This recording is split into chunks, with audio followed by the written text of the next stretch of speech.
Namasté. On va aujourd'hui discuter sur les premiers sutras qui Patanjali ouvre toute science yogi. Atha Yoga Anuशासनम.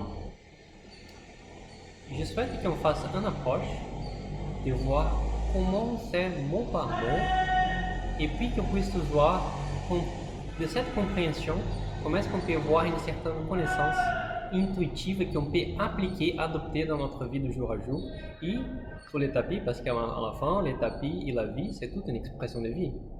Donc il n'y a pas une différence d'ailleurs. Yoga, c'est la union, c'est pas une bifurcation. C'est pas je fais les yoga dans les tapis et j'ai oublié le yoga quand je suis en train d'avoir des discussions avec mes amis, quand je suis au travail.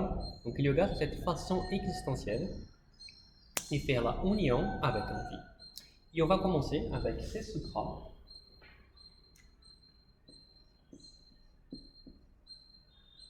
Hatha Yoga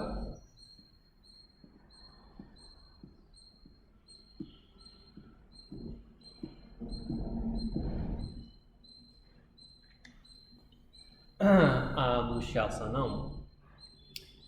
Hatha. Qu'est-ce que ça veut dire Hatha?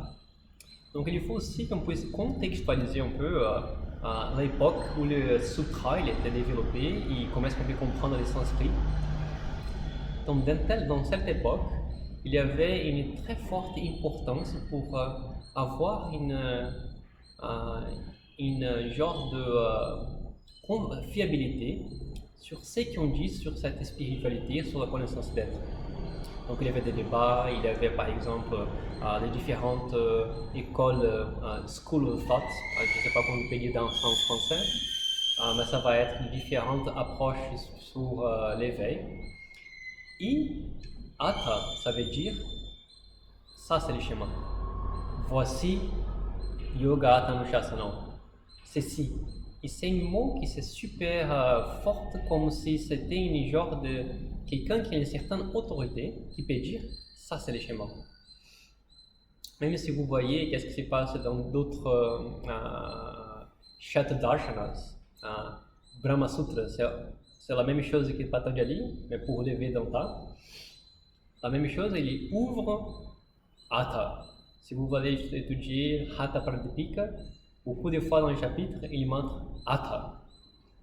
Donc Hatha, ça veut dire, c'est voici les schémas, c'est ça, et ça vient vraiment de quelque chose qui ne peut pas être objecté. C'est comme quelque chose qui, ok, vous savez que ça c'est un tableau blanc, je ne vais pas faire une discussion si ça c'est un tableau blanc ou pas un tableau blanc. Yoga, dans l'époque, yoga c'est même pas les mots, c'était use, qui ça veut dire cette union de la nature et de la conscience, prakriti et purusha. Et cette union, elle n'est pas faite, elle est séparée, due à quoi? Due à notre ego. Par exemple, imaginez-vous qu'il y a la pluie et on n'aime pas la pluie. Donc l'existence est en train... Désolé. L'existence, la création est en train de donner un fait devant nous. Et dans ces faits devant nous, l'ego, il a une certaine résistance. Il n'aime pas, il est plus fort que la vie. Ou des situations de vie, quand il y a quelqu'un qui est en train de râler avec nous, on a cette objection. Donc, toutes les fois qu'il y a un certain programme de cet ego, il y aura une bifurcation, une séparation. Quand il y aura cette séparation, il y aura toujours cette union, elle va être restreinte. Et Anuशासनम, et je voudrais commencer par cette shasa. Ça veut dire quoi shasa? Donc la racine de shasa, ça vient du mot shastra. Et shastra, ça a été comme c'était une genre de discipline, ça a été une genre d'étude, ça a été quelque chose qui était bien établi. Et c'est un genre un sujet qui ramène vers soi. Donc par exemple, on a la danse, de hip-hop, quoi que ce soit, mais la danse shastra indienne, elle était toujours ciblée. Comment est-ce qu'on peut faciliter l'expression d'être? Donc, par exemple, ils font des mudras parce que les mudras amènent la subtilité. Ils restent avec les dos droits parce que les dos droits, c'est où on a plus de capacité d'auto-réflexion. L'astrologie, il arrive à bien cibler comment est-ce que ça va être le parcours de la personne dû à les karmas, parce que les karmas, nous sommes affectés pour tous les objets célestiels. Donc comme ça, Shastra, c'était toutes ces approches organisées qui facilitent la manifestation de la conscience. Et mais c'est pas Shasanam. Patanjali ne dit pas Atha Yoga Shasanam, il dit Anu. Pourquoi Anu? Et ça, c'est super important. Imaginez-vous qu'on va faire quelque chose. On va dire je vais faire du sport parce que je vais être bien musclé. Et c'est quelque chose qui est venu parce que mes copains font du sport. La société dit que je dois être bien foutu parce que sinon je ne suis pas assez attirant, je ne suis pas assez bon pour avoir un boulot, pour avoir une copine.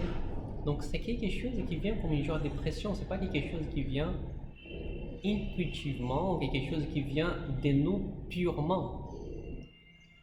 À nous, c'est justement le contraire. On va dire par exemple les personnes qui aiment de la musique ou qui aiment quoi que ce soit, même que si vous aimez étudier la chimie, la physique. D'ailleurs, c'était mon parcours. Je suis ingénieur, j'étais ingénieur et j'ai toujours aimé super étudier la chimie, la physique. C'était toujours quelque chose qui s'amenait un non-effort.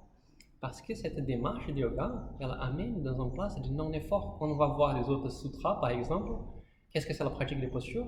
Stiram Sukham, à l'aise et stable, non-effort. Qu'est-ce que ça veut dire méditation? C'est l'état de non-effort. Qu'est-ce que ça veut dire pranayama? C'est l'état de non-effort de la respiration, d'alignement pranique. Donc, à nous, quand nous sommes en train de faire l'ouverture, c'est comment est-ce qu'on peut être dans cette dimension, avoir cette ouverture, de ne pas être dans les programmes d'ego, mais être dans les programmes de l'union, qui c'est yoga en approche organisée, parce qu'on fait des postures, on fait des pranayama, il y a toutes les yamas qu'on va tout voir dans le chapitre 2, et qui doivent être adoptées pour soi-même. Donc, maintenant, on va voir si on essaie de trouver une ligne pour dire tout ça. Comment est-ce qu'on peut dire? Peut-être ça. Voici la dimension de la union, ou la dimension d'être ou être ouvert dans les programmes, de ne pas être à suivre notre ego, qui dans sa doit, c'est une approche organisée qui doit être adoptée d'une façon bénévole, avec l'amour, avec le cœur. Donc ça, c'était notre premier sutra. Et je vous attends pour les prochains sutras qu'on va voir petit à petit. Namaste.